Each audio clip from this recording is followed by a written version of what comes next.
PimpC, man. Listen, bro, the man is such a character, bro. He dissed Master P. He's like, yeah, man, P came in here and beat up on my body. I done come from that, now I'm trying to go an opposite way. I don't want to be walking around cracking people in the head and drive-by on people. That ain't me. PimpC has always been his own man. When he make up his mind to do whatever it is he want to do, that's what he gonna do. A lot of people think they know the story, but the beef between Master P and PimpC was way uglier, deeper, and more personal than most fans realize. This wasn't just two rappers exchanging words. This was about money, respect, and power in the South. You had Master P, the man who built No Limit Records from the ground up, calling himself the boss of independent hustle. And then you had PimpC, one half of UGK, one of the most respected duos in Texas rap history, loud, unfiltered, and never afraid to speak his mind. When those two energies collided, it was bound to explode. The tension started brewing in the late 90s, right when the South was finally breaking into the mainstream. Master P had the No Limit empire booming. Gold tanks, soldiers, movie deals, and a roster that ran deep with hits. But while P was expanding, a lot of Southern artists, especially in Texas, felt like he was getting rich off their style. And PimpC wasn't one to stay quiet about it. He saw what was happening and said straight up, too many people from other states were coming down south, taking the sound, the slang, and the shine without showing love or breaking bread. What made things worse was the I Miss My Homies remix situation. Rumor has it PimpC did a verse for one of Master P's projects, expecting to get paid, but the money never showed up. According to people close to the situation, PimpC felt disrespected, not just because of the money, but because P didn't treat him like an equal. He said P was moving like a Hollywood boss, not a real one. That moment lit the fuse. From then on, PimpC started letting his feelings be known in interviews and verses, calling out fake Southern love and warning rappers not to let big labels or fake kings take advantage of them. Meanwhile, Master P kept moving like nothing could touch him. He had the hits, the money, the army, and when you're on top, it's easy to ignore the noise. But in the South, respect is currency. And when PimpC started questioning P's integrity, that was the kind of noise you couldn't ignore forever. The streets started whispering, saying there was tension every time their camps crossed paths. PimpC even hinted in interviews that he didn't respect how P ran his business. He felt like No Limit wasn't representing the South the right way. Too flashy, too commercial, too disconnected from real street roots. And if you knew Pimp, you knew he wasn't scared to say what everybody else was thinking. That was his problem and his power. He was the South's truth teller, even if it got him in trouble.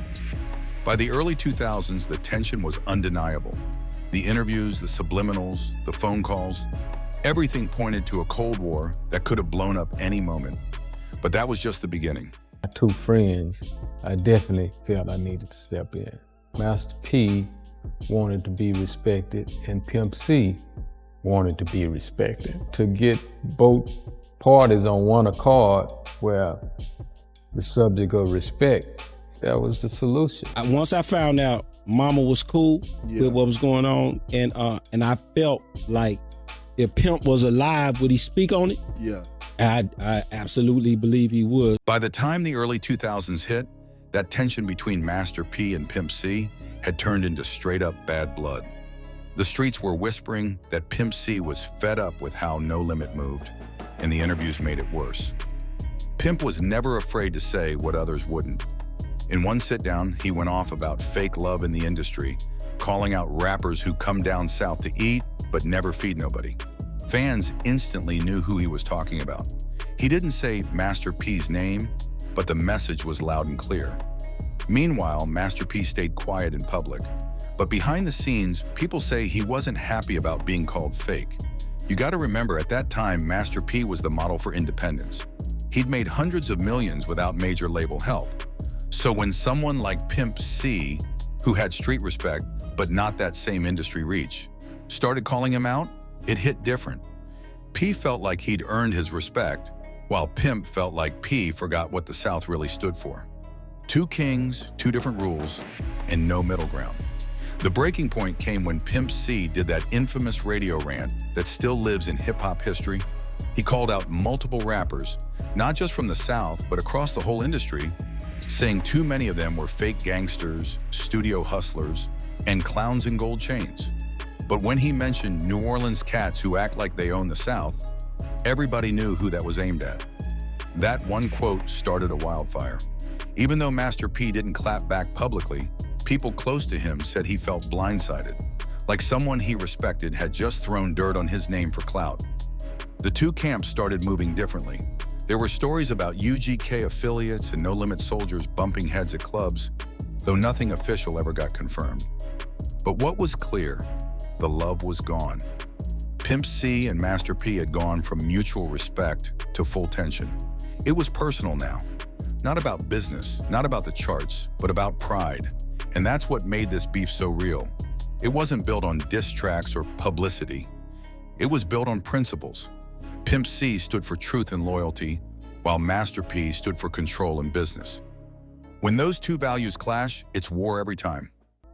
The dude came to Jay Prince to get permission to kill Chad, right? Damn. And Jay Prince like, no, we got a lot of money on the line. This is my guy, and they gaffled him up. Outspoken, he could rap, he could sing, he could produce. He was a multi-talented. The crazy part is, things got even more complicated when Pimp C went to prison in 2002. The beef didn't stop. It actually got worse. From behind bars, Pimp started giving interviews through phone calls and letters, and he didn't hold back.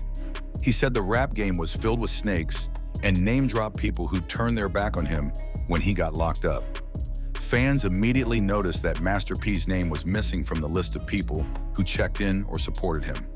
That silence said a lot. To Pimp, that wasn't just business. That was betrayal. When you come from the South, loyalty means everything. You can't shout out someone's name when it's convenient, then go quiet when they down bad.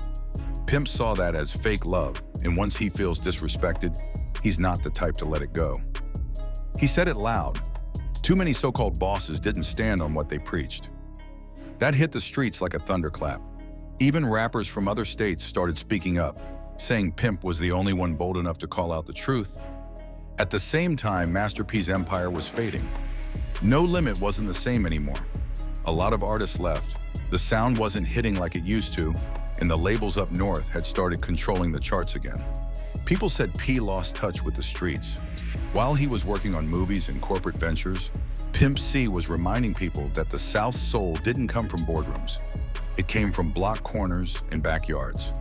That difference in approach made Pimp look like the voice of the people, and P like the out-of-touch businessman. Still, there was a weird kind of respect between them. Pimp never said he hated Master P. He just didn't trust him. And P never disrespected Pimp in public. Probably because he knew Pimp wasn't scared to double down. They both understood each other's power, and that's what made it so dangerous. Two leaders, both too proud to bow down. When Pimp finally got out in 2005, he was ready to reclaim the South. But by then, things had changed. The new wave of Southern rappers was running the game, and Master P had already moved on to other ventures. Still, when people brought up P in interviews, Pimp couldn't help but speak his mind. He said, "The South don't need no kings. We need soldiers who stand on truth." That line right there told you everything. He still felt the wounds, and he still wanted his respect. Man, I'm 16 years old. We doing shows Thursday, Friday, Saturday, and Sunday. And we really wasn't no serious money. I think we getting $500 a show. You know, I named my company No Limit because there's gonna be no limit to my success. And I named myself Master P because I said I'm a master whatever I do. Sadly, the story of this beef never got a proper ending because Pimp C passed away in 2007 before the two could ever really patch things up. After his death, Master P finally spoke on it. In an interview, he said he never hated Pimp C, that he respected him as an artist, and that their disagreements came from misunderstandings and pride. But by then, it was too late. The damage was done, and the streets had already written the story. Two Southern icons who could have built together ended up divided by ego and perspective. Looking back, their feud was more than just a clash of words. It was a reflection of the South's growing pains. Master P represented success, independence, and empire building. Pimp C represented raw truth, loyalty, and authenticity. Both were right in their own way, but both refused to bend. And that's why their story still hits deep for real hip-hop heads. Because it wasn't about who had more money or hits.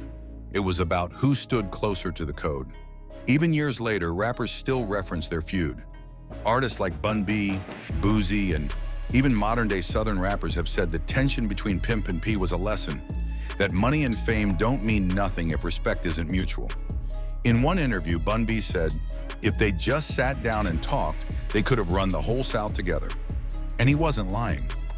If Pimp's truth and P's business mind had ever aligned, the industry would have looked different.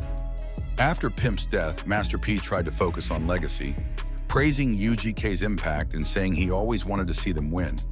But the fans never forgot how rocky it got between them. Some blamed Master P for letting pride block peace, while others said Pimp C's fire made him impossible to reason with. Either way, both sides had valid points, and that's why their story is still discussed to this day. When you peel it back, the Master P and Pimp C feud wasn't just about disrespect, it was about what it means to represent the South. One believed in structure, the other believed in soul. Both changed the game, both inspired a generation, and both carried scars from that clash. It's a reminder that sometimes the ugliest beefs ain't about violence. They're about two strong men fighting for the same crown. And in hip-hop, that's a battle that never really ends.